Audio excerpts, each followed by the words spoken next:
Good evening, Hushlings, and welcome.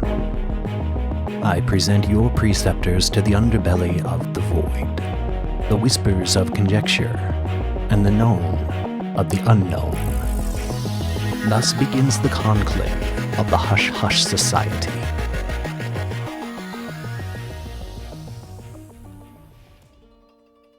Here at the Hush Hush Society Conspiracy Hour, we try to take a light approach to our topics in an effort to deliver our listeners with top-notch theories mixed with humor when appropriate. This will be a little different because we are covering the suicide forest. To be perfectly clear, there is no way to discuss this topic lightly, as it will include mentions of suicide, corpses, demonic entities, and things of that nature. We understand that these could be very sensitive subjects for some folks, so please, if any of the previous subject matters mentioned could be bad for your mental health or triggering in any way, we suggest you do not listen to this episode. We have plenty of lighter episodes for our listeners to enjoy. If you or a loved one is dealing with suicidal thoughts, please visit suicidalpreventionlifeline.org or call 1-800-273-8255 to seek support. Thank you, Hushlings. We will now proceed with Debriefing 27, Aokigahara Forest. Greetings, Hushlings.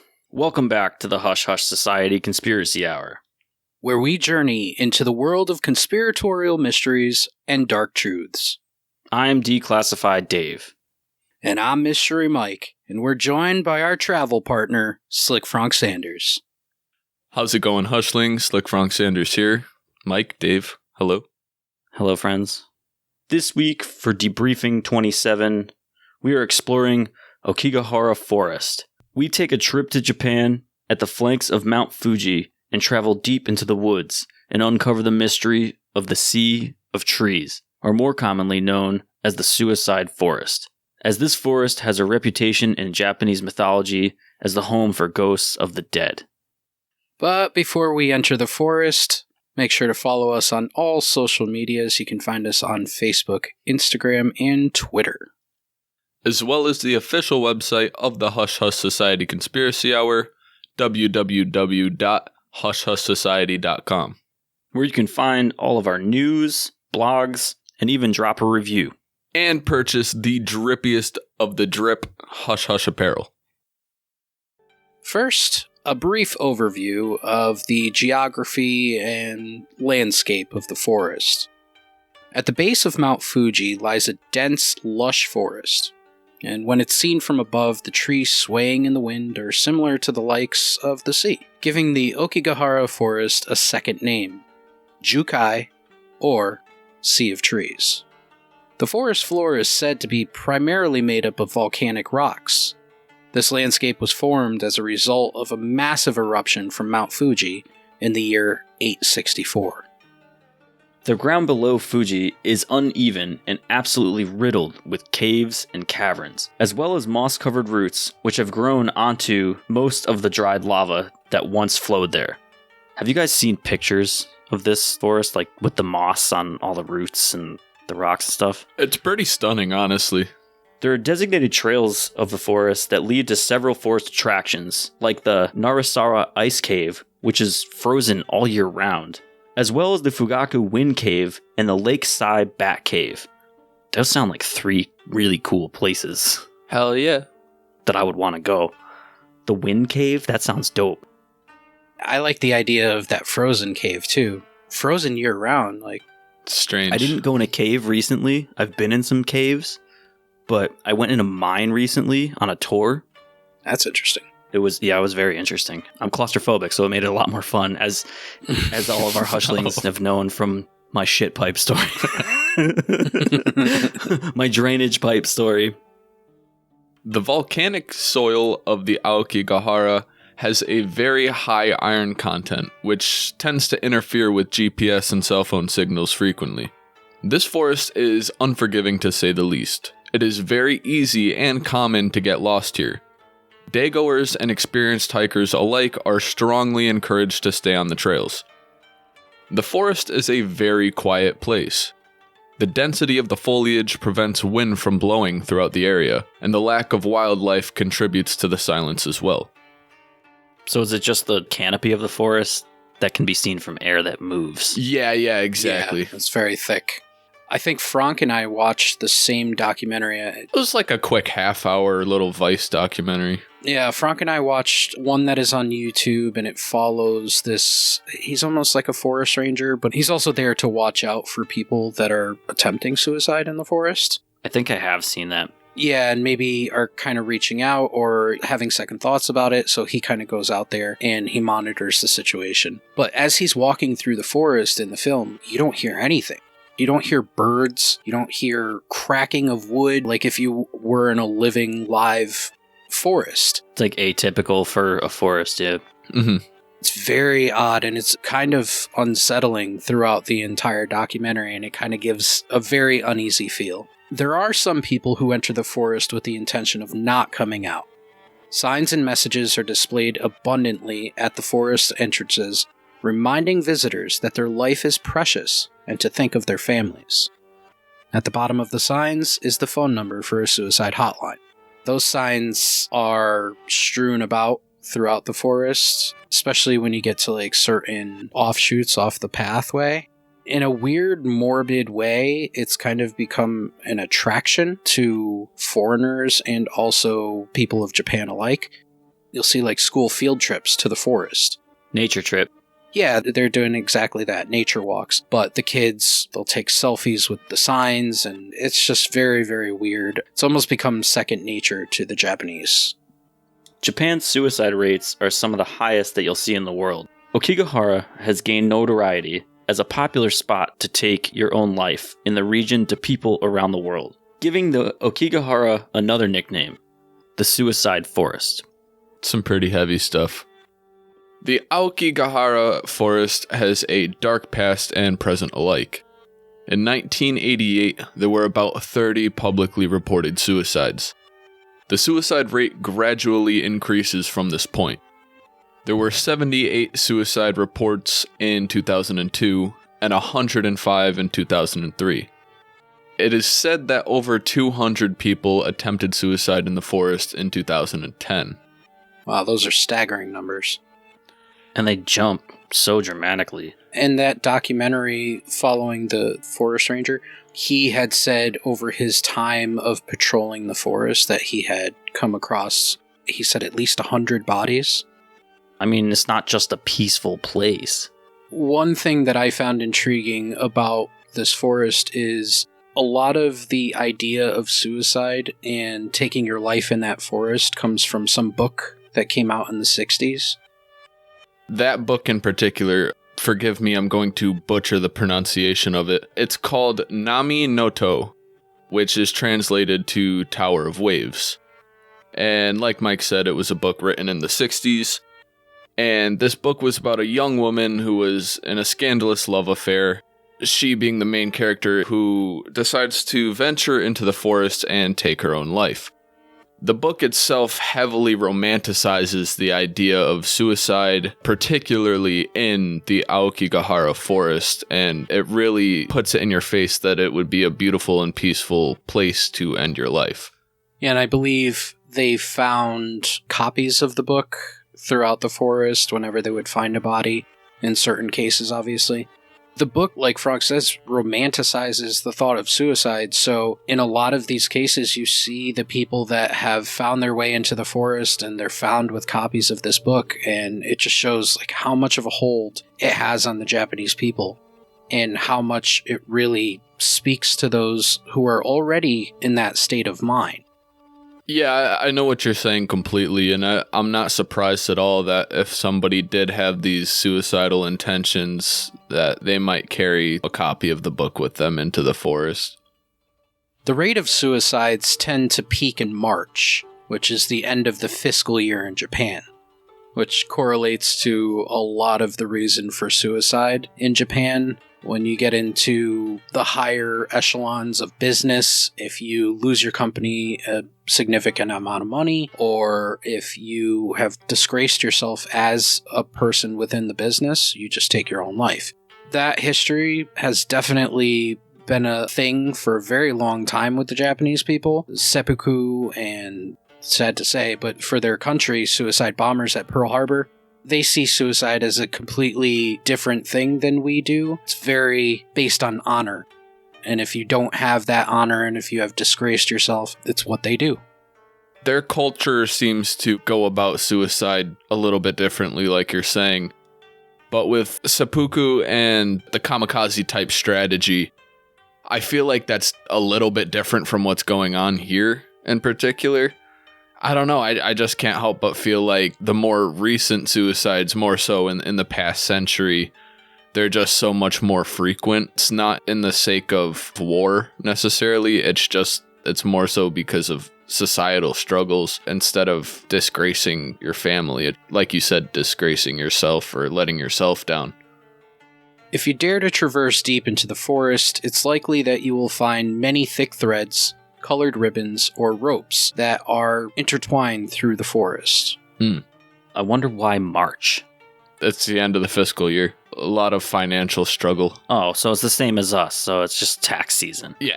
Or, in our case, winter, seasonal depression. It's winter there, too. It's winter in Japan. Yeah, but winter in Japan is beautiful, as opposed to winter in They get the snow. Northeast. They get snow? It's true, but their snow's beautiful. It's still cold, Their landscape Michael. is better. Okay, fine. They have a nicer woods. Almost every person who wants to commit suicide here takes a bundle of thread or ribbon with them. They tie it to a tree at the edge of the forest and gradually unwind it as they trudge deeper into the woods. I mean, how much string are they bringing with them, though? All of it. Good All of spool. it. A good spool. Think about bundles of yarn. Yeah. There's a lot of yarn in a bundle. Yeah, you can go pretty far, I guess. This is done as a preventative measure to not get lost in case the person changes their mind. Along the maze of stretched ribbons and threads, it isn't uncommon to find various items scattered among the ground and the trees. Things like backpacks, cell phones, clothing, or shoes. See, now that's the freakiest part, man. Imagine just your intentions are just to go hiking. You didn't know about the forest at all. Think about being on vacation. You don't know the signage or anything like that or the language. Imagine just being like, oh, this is a place where everybody's going. Yeah. You go, or you stumble upon a body. Wonderful little blonde French family, and they're just freaking out. That's why they so heavily recommend that you stay on the trails. And I know I said in particular at the edge of the forest, but more so these lines of tape or thread, they'll start from the edge of a pronounced trail or Like a beaten trailhead. path. Yeah, and honestly, if you've got a pretty good bundle of ribbon or rope and you stretch it all the way off of the trail as far as it'll go, odds are you're in deep enough to where you would probably get lost without it. Like you guys have seen in pictures, the forest is just, there's no sense of direction. In every picture I've seen, there was no distinguishable tree. Like you mentioned earlier, Dave, all the trees look the same. All the foliage looks the same. The ground is uneven. It's very disorienting. It's important that these people that might be having second thoughts, bring that in with them, because even just a couple 100 yards and you try to turn around, you might be lost for good. Even if you're just a few 100 yards from the trail. So if you're talking about just like normal like sewing thread, you can get up to 200 to 600 yards. Imagine going 600 yards into the woods and then just letting go of that thread. Yeah, you're gone. Yeah. Especially with how dense the forest is, you can easily get lost.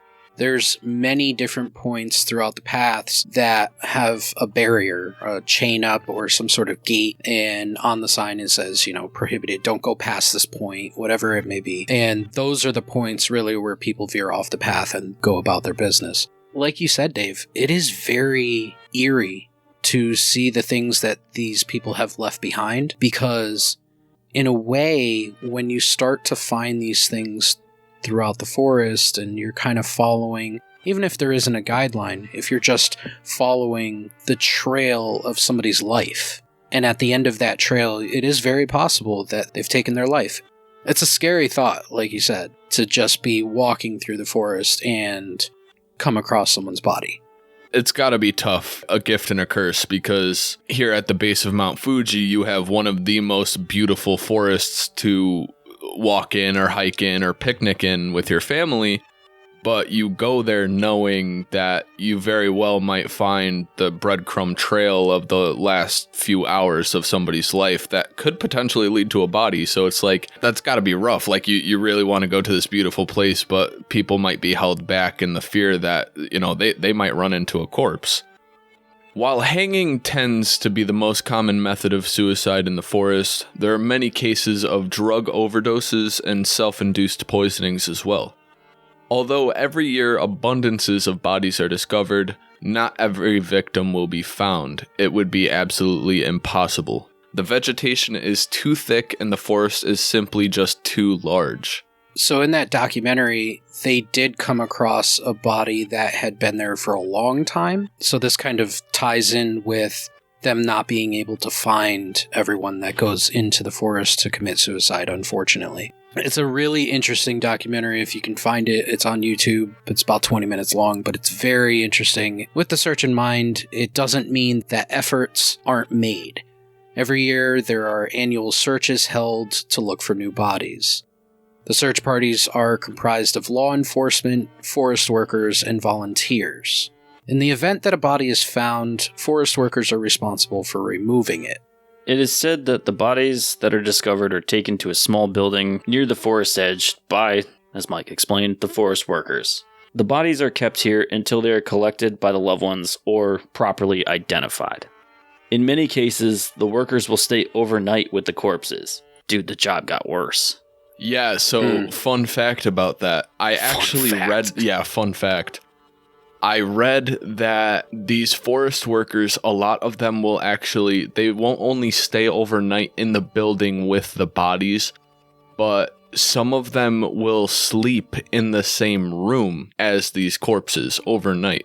Now, they're not just throwing them into body drawers like you would see at a morgue. They actually have bunk rooms where they will lay these bodies on a mattress and they kind of store them like that. And these forest workers, they report that if they're kind of just in the same building staying overnight and they're not in the same room, they will hear, things like violent screams and other sort of paranormal activity, things bashing against the walls. And Jesus. These workers found that if they stay in the same room and sleep in the same room, that kind of activity doesn't happen.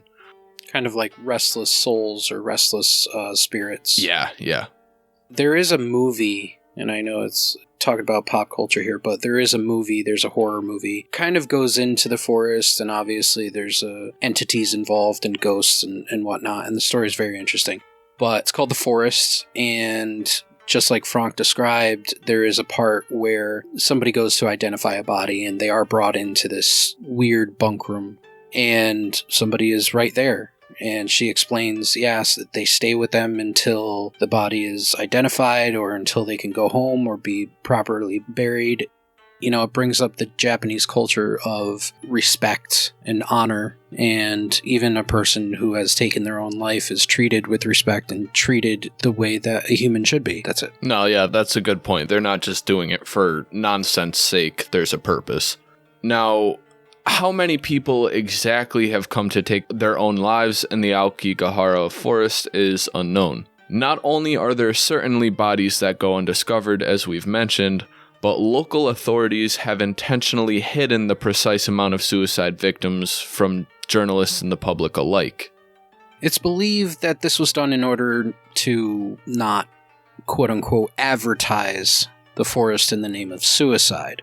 The fact is that Aokigahara Forest has become widely known all over the world thanks to the internet and the douchebag Logan Paul, who filmed a dead body in the forest, and also, as we mentioned, many horror films.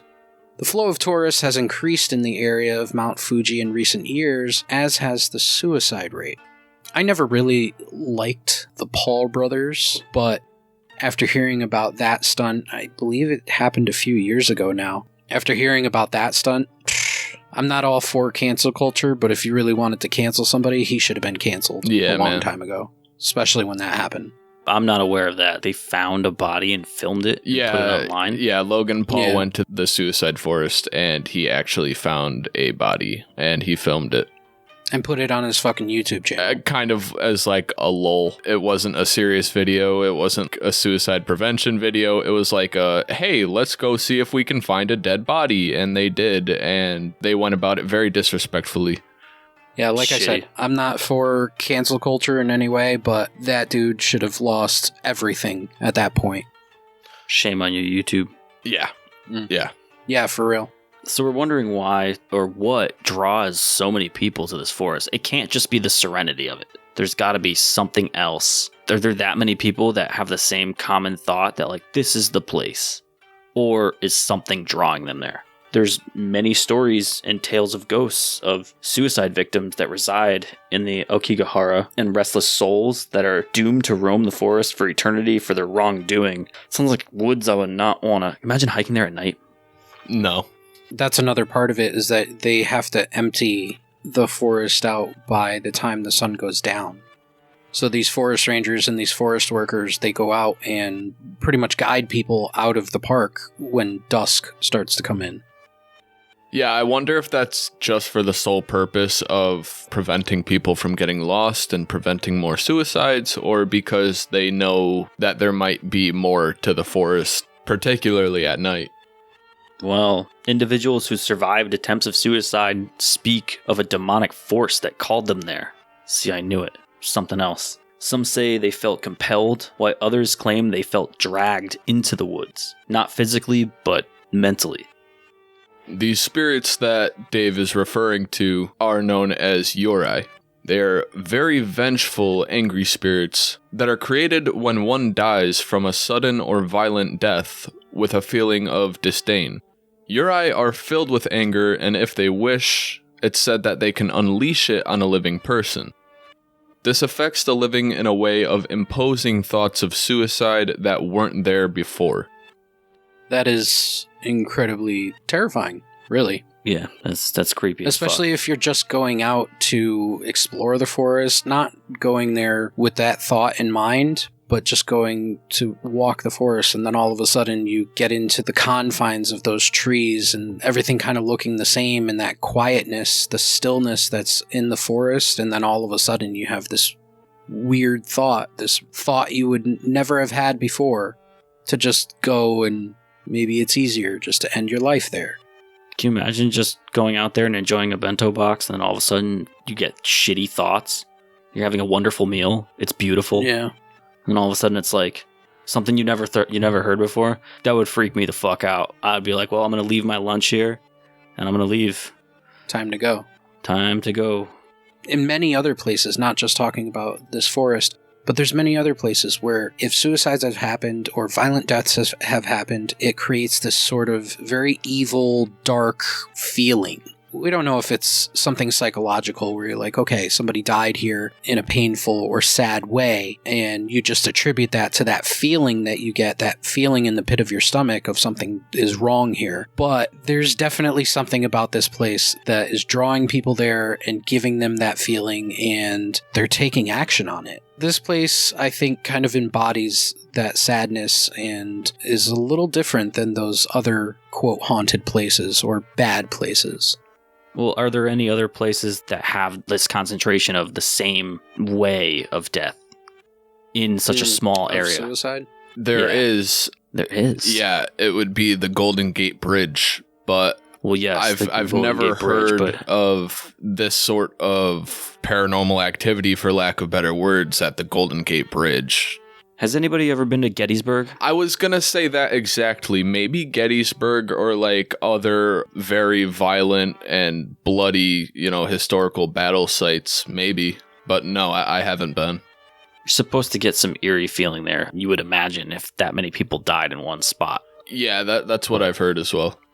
Talking about scary things when you're in the forest, this this piece of information right here, I think, is the most terrifying, really. There have been people who have gone to the forest who reportedly claimed to have heard a high-pitched scream of the Yurei while in the forest.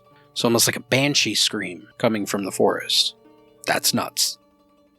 I've seen that be pretty prevalent in multiple stories, these people that hear inhuman shrieks from deep in the woods. Sounds like banshee activity. Yeah, and it's even more unsettling because, like, normally when you're in the woods and you hear a crazy noise, for me anyways, because, like, it's happened, you hear a crazy noise that a person can't make.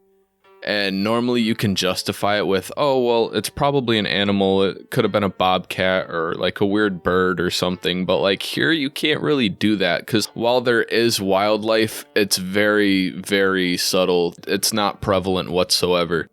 Definitely nothing that can be heard from far away or be loud whatsoever. There's really no justifying these noises.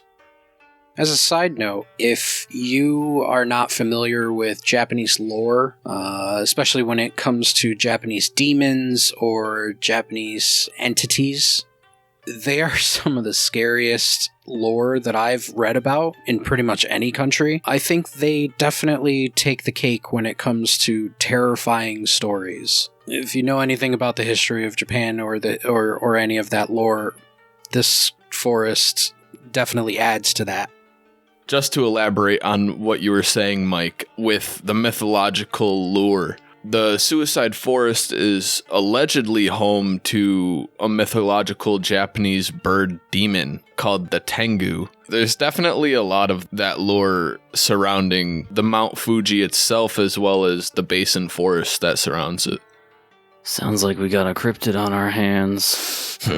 I would definitely love to tackle a Japanese cryptid in the future. That'd be great. Oh, absolutely. We should make it a point in the near I am future. so down with that idea. We'll make it happen. Hushlings, we will return after these brief messages. It's time to feel the rage. Join us on Film Rage, where we talk movies, current releases, coming attractions, streaming, and classic films as well. Directors and actors beware, as you cannot hide from the rage. My name is Bryce, and I'm part of the Film Rage crew, which also includes Jim. Hey. And Murray. Yo. Why is it you always talk all the time? I can't 'Cause I understand got why this your sweet, voice sweet is so... voice. This is the Merman, the voice of reason. These two can't agree on anything most of the time. Some movies are Mondo, some are just... Every week something is going to make us rage. Join us every Wednesday and... Feel the rage. This week, we soar over the fields of Britain and sift through the grain at some of the weirdest known phenomenons, crop circles. We look into the written history of the formations, the accusations, as well as claims of hoaxes. We also examine the scientific evidence that these fascinating patterns may not be of a known earthly origin. And we ask the questions of who made them, and why or how do they appear. Join the Hush Hush Society Conspiracy Hour for Debriefing 28, Crop Circles, streaming everywhere Monday, July 26th. Welcome back to the Hush Hush Society Conspiracy Hour. Now, as we said, this high-pitched, banshee-ish inhuman sound that people have claimed to hear, one man that had experienced this was actually a writer for Japan Times, and he described hearing a shriek while being deep in the forest, and he went to investigate where he thought the scream would have come from or came from, and what he found was pretty disturbing. He found a decaying body. See, that's the reason why you don't investigate. Never. You just hear it and you go. Yep. You go the opposite direction, man. For real. Rule Why? number one. And it happens a lot in movies, obviously, that drives the movie. But I always imagine, like, one movie. Somebody's going to make a movie one day where somebody's out in the woods and they hear a shriek, and instead of investigating, they say, fuck that. They walk out of the woods and they get in their car and drive away and roll credits. And the movie ends at Denny's. They're enjoying a meal or something like that. They got out, yeah. Yeah, they're texting their buddies like, shit, I heard this crazy stuff in the forest and I left. The next hour and a half is just their Credits. regular 2 days of life. Yeah. Just them at work. Yeah, it's just boring. There's also an instance of a woman who hiked deep into the forest and unknowingly got lost after someone or something had cut the tape she was using to track her path. She luckily survived and made it out, but how her tape was cut was a mystery. She suspects it was the Yurei with the intentions of trapping her in the forest. Probably in reality, it was some asshole. Or caught on a tree or something. Yeah, there's jerks everywhere. It was Logan Paul. Douchebag. My question, though, is why she had a tape line to begin with. Was she just hiking and marking a way to not get lost, or did she have some sort of thought going into that forest? Well, if she did have some sort of thought, it's a good thing she had the tape, I suppose. Well, she got out, so she was trying to find her way out. So I would imagine that was probably preventative. Realistically, even if it got caught on a tree, if something or somebody did happen to cut the tape, realistically, the other half of it that she was on the side of that was cut, you could probably see if you're following it back. I mean, it's only going to be a couple inches. Kiyomiya Fukai, a Buddhist monk, went to the suicide forest to build an altar in an attempt to diminish the presence of the Yurei. He was interviewed by the New Zealand Herald and was quoted as saying, "These spirits are calling people here to kill themselves, the spirits of people who have committed suicide before." See, that's weird. Yeah, in the movie The Forest that we keep referring to, and I wanted to bring this up earlier, that sense of luring somebody to their death, to their suicide that the Yurei have, it's more than just a thought, allegedly. It can go as far as a magnetism to a certain point. So there's a scene in that movie where a girl lost in the forest is intending on killing herself, and she's walking and she's walking and she's walking, and all of a sudden she gets to the spot where she's going to commit suicide, and it just kind of clicks. She looks at it and she knows that's it. She was being lured to that specific location, and the movie depicted that intentionally because allegedly that's really how it goes. That's really how some people who have attempted suicide admitted how it felt. They go into the forest either with the intentions or the intentions are drawn upon them. And once they kind of have this thought in their head, they just kind of start walking, but walking intentionally somewhere that they don't necessarily know where they're going, but it's very bizarre. Shout out to the monk who is trying to kind of cease that presence of the Yurei. Well, he knows something. I would say anybody that's spiritual would obviously attribute that to some sort of spirit or bad feeling. So him doing kind of a smudging of the forest, at least somebody's doing something, right? Exactly. There are some legends that relate the Yurei and the forest to a custom of ubusute. This was the ancient practice of abandoning weak or inconvenient family members such as old-aged men and women during stressful times like famines or droughts.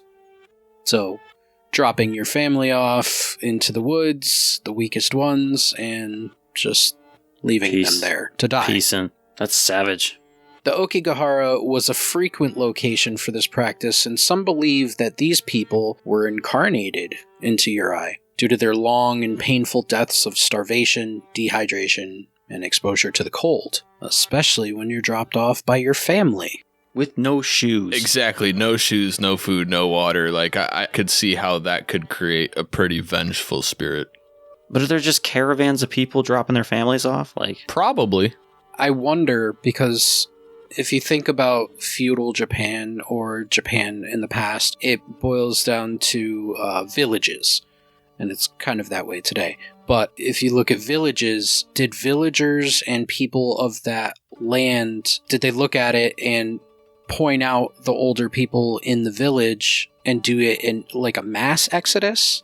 Or did they do it one at a time or two at a time? It's kind of along the lines of what you said, Dave. Like, was there a mass drop-off almost? Picking out 15 people that are over the age of 60 or something and just saying, this is for the betterment of the village and this is for us to survive and so that the younger people can have a better life. Well, then that would create some seriously pissed off spiritual realms, I would imagine. Yeah. Unless it was understood.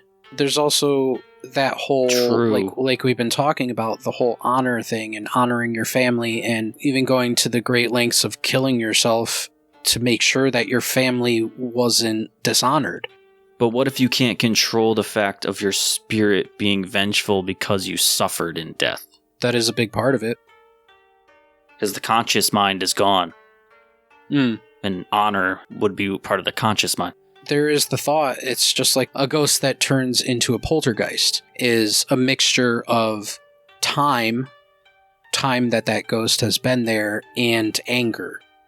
Looking at the forest, how many of those inhabitants, how many of those spirits have been there for a very, very long time, and over the time have become almost like a poltergeist and turning into these Uri. It's like you said, your mind is gone, but the spirit is still there, and spirit mixed with time, which mixed with bad feelings, creates chaos.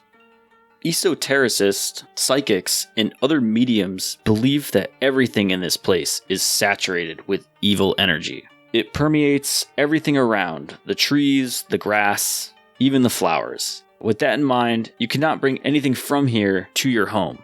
It is a national park, isn't it? I mean, you can get in trouble for taking shit from national parks here, too. Do they have the same laws, though, when it comes to parks? And I don't know. It's like taking something from a place that's got supposed bad energy. I mean, why would you do that anyway? It's like, oh, this branch looks beautiful. I'm going to take this little sliver of moss. Yeah, no. especially if you're a person who believes in energies, good or bad, or frequencies, as we've talked about before. So this place could have a really bad frequency or a really bad feeling to it. Like we said, that gets into everything. So you look at a flower and you say, oh, that's beautiful. I just came to the forest to pick these flowers and they're gorgeous. And then you take them out and you bring that energy into your home. That's incredibly dangerous, especially if you're local. Because, and I'm sure they've learned to not bring any of that stuff into their homes.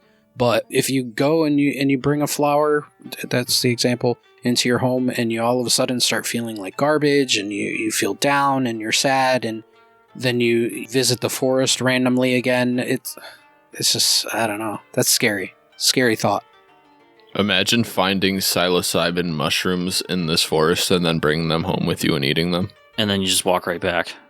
Oh my god. That's a terrifying thought. I know. As a person who is a forager of mushrooms, that's absolutely terrifying. That would suck. I wouldn't do that. There is no way that I would do that. Now, I have a question about this whole thing. So I know we mentioned it earlier that recorded in the 80s, 90s, 2000s, but how far back are there datings of people either going missing? Because that's essentially what would be happening. Yeah. Is people just disappearing into this forest. Because Mount Fuji has a very, very, I would imagine, a very special place in Japanese culture. Yeah. Yeah, if not like the major part. If this eruption that happened that's supposed to have littered the landscape with this lava rock would be, you said 864 years ago or something like that? Yeah, that's... the year 864. Oh, the year 864. Okay, so we're talking quite a long time ago. That's a ways to go, but like Mount Fuji has obviously erupted before. It's a stratovolcano. It's going to blown up until it's gotten to that height. But yeah. How long has this forest had what is known as magnetic anomalies? I would imagine that would happen in rocks that higher iron content. But the magnetic anomalies in Aokigahara Forest, there's a theory that because of the anomalies, that people here are actually, like we've been saying, compelled to lose their minds and ultimately, unfortunately, commit suicide. So is it demonic? Or is it something that's messing with our actual magnetism within our bodies? That kind of goes into the talk of ghost hunting. A lot of ghost hunters, they'll have electromagnetic readers, or they'll have something that read electromagnetic frequency. So one thought is that electromagnetic frequency... EVP?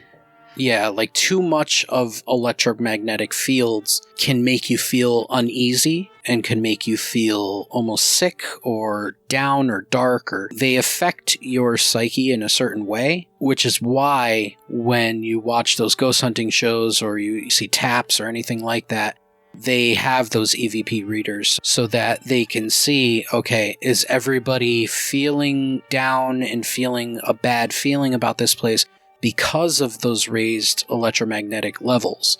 The entire ground of this forest is made of this volcanic rock, and like you said, could have that high iron content or that, that weird electromagnetic spectrum that is causing this shitty feeling in people. Think about it. I mean, there's a little bit of parallel in certain areas, I guess, like in accounts over in like Skinwalker Ranch, where people are feeling stuff like that. But human beings are electrical. Anything that's heart's pumping has an electrical signal going through it. And your brain. Yeah, so who's to say in my life I've had heart issues due to the electrical malfunctions of the brain? Who's to say you walk next to something or go into an area that is resonating some gnarly magnetic field that you're not used to, and it's not demonic or spiritual in a sense, but it's actually like a physical thing. Yeah, it's science. I'm not knocking the idea, but I can't help but wonder, how long do you have to be around that iron-rich environment for you to actually take action on the feelings that it's making you have? Are some people more susceptible to the feeling and the vibe that it's making you feel? You'd really have to go into researching who these people were that died. Researching the last couple of years of their life. You can't base it off of that, but you can kind of get maybe a better idea. Because if you have people that are just completely like having no history of exhibiting anything that comes to suicidal thoughts, and everything's gravy, and then all of a sudden they just go for a hike with their lunch and end up dead. But if you have somebody if you can see the signs, or you know somebody's dealing with something, whether it's financial or anything like that, because it can't just be purely financial. There's got to be something else. Yeah, so people that have something going on could absolutely be more susceptible to that sort of effect. How many of these people have they actually identified? You have to go farther into an investigation of finding out what their lives were. Even easier, you just interview the people that came out alive. True, that too. Look into the people that went there in the first place and then said, you know what, I'm not doing this. That also brings up something very important in this episode, especially if you have made it past the disclaimer and you can deal with the subject matter. There are people that don't have those signs. There are people that are not depressed. There are people that smile and laugh and love their family and love their kids, and they seem like the happiest people on earth that have all their shit together, and they're just deeply, deeply somewhere in their head unhappy. Those are the scary ones, especially if it's a family member or a friend. That's scary. They say that the people that outwardly say that their life sucks and that they wish they were dead and they were miserable and say that they're going to kill themselves are actually the least likely to do it.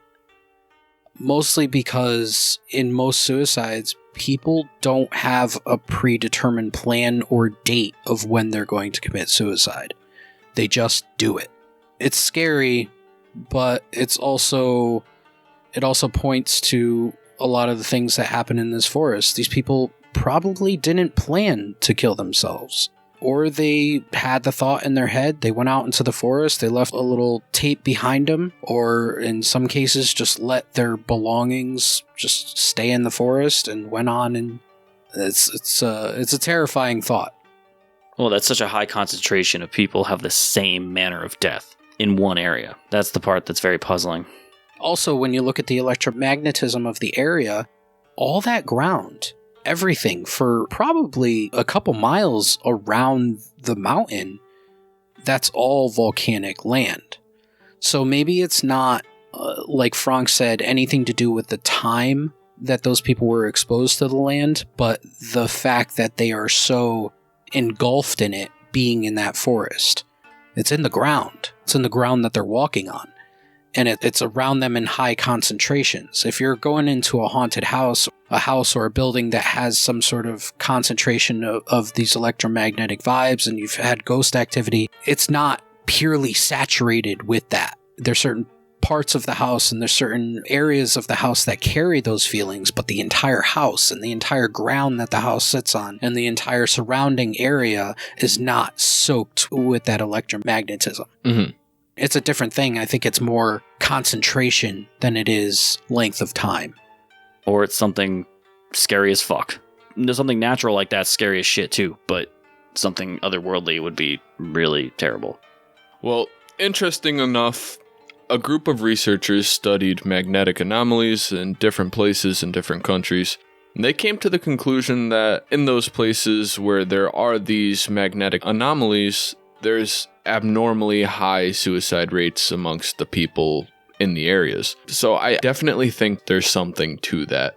I don't think it's just a coincidence that a lot of people are killing themselves in this forest. And well, boys, it's been a very intense episode, and I am very interested to see your final thoughts on this. Dave, your thoughts? With the subject being as heavy as it is, I'm going to keep it really brief. I think that this place, I've never been there, but not really compelled to go either, has a couple of things that could possibly be going on there in my mind. I personally think it's probably has to do something physical when it comes to magnetics or electromagnetism, something within the body that changes. But with that being said, that doesn't explain people being mentally told to end their lives and go be compelled physically to a certain place and either A, wake up out of a trance and be like, where the hell am I? Or actually just do it. That and us mentioning it's the spirits of other spirits who have committed suicide means there's some strange, compelling, evil force that's cyclical. And that scares the shit out of me. All in all, I think that there's something very strange going on here. And it could be one of those two things. I don't think it's just serenity. I personally think that the beginning of this story starts with the ground makeup and the lava, the electromagnetic field around it or the magnetism around it that might have messed with people's minds. But I think that also grew and compounded itself with the increase in the suicides and that spiritual energy that gathered there. And I think those two things together have grown exponentially throughout the years and throughout the generations. And there is the energy of the people that perceive that place. Not only the spirits within the forest and the ground, but also the people outside of it and the way that they perceive it. So if you have these groups of people who live around the forest or who know of the forest and they themselves have bad energy about what goes on there and think only the first thing that pops into their head is Suicide Forest, then that also feeds the energy of the place. So it's like a collective thought. Yeah, I think that's really true of a lot of things. Collective thinking is something that's kind of dismissed with a lot of people, and a lot of people don't even realize that it's a thing, but it's provable. And I think a collective thought, especially when you have a lot of people that live around the mountain or a lot of people that live within a distance of the forest, and what they think and what they feel when it comes to that place is transmuted. And I think that's helped it become what it is and exude that energy. Frank, final thoughts? I'd just like to reiterate what I had said earlier in the episode, that the Aokigahara forest is really a gift and a curse to the locals of the area around Mount Fuji. Because it really is a beautiful, stunning place, but at the same time, it's got this dense negative energy and connotation to it. And I think everything that we talked about are all equal attributes to that connotation. Like Mike, you mentioned, we said earlier on that the iron-rich lava floor of the forest, it has a very negative effect on people's mental state. It can affect you pretty poorly depending on how susceptible you are. And, you've got these people that might have the intentions of taking their lives and they go into this forest and they could be even more so pushed to actually take action with the electromagnetic fields that are around them. It could affect them that strongly. But at the same time, you've got Buddhist monks going into the forest, setting up altars, trying to diminish the presence of the Yurei. So I do think there's validity to this evil sort of angry spirits that take residence in the forest. It's honestly a terrifying thought that you could walk in here just trying to take a peaceful hike, and whether it be through the mental suggestion of a Yurei or just the magnetic field of the ground, you might somehow arise the suicidal thought. And it's even more scary that depending on how susceptible you are, you may or may not take action on it. I think there's more to the Aokigahara forest in terms of a suicide destination than, say, the Golden Gate Bridge, in the sense that it has this effect on people's mentality. It's not like they're walking up to a bridge and jumping off. Very sad. Well, that's going to do it for our debriefing number 27 on the Aokigahara forest. What were your thoughts? Did we miss anything? Is there anything that we should have discussed? You can reach us at contact@hushhushsociety.com. And as another side note, Hushlings, we love you. If you are feeling any type of way, any type of suicidal thoughts, diminishing thoughts, please reach out to us. We are always available, and we will call you if we have to. We will talk to you. We will listen. We are here for you. We love you. And Hushlings, join us for our next debriefing, Debriefing 28, where we are exploring crop circles. That will be streaming everywhere Monday, July 26th. Also, do not forget to tune in for our Season 3 and 1-year anniversary show streaming live on Facebook on Tuesday, August 17th. During that episode, we will be covering the NWO and the Illuminati. It's a big one. We will also have giveaways, Hush Trivia, and a lot more for you. Thank you again for joining the Hush Hush Society Conspiracy Hour. I'm Declassified Dave. I'm Mr. Mike. And I'm Slick Frank Sanders.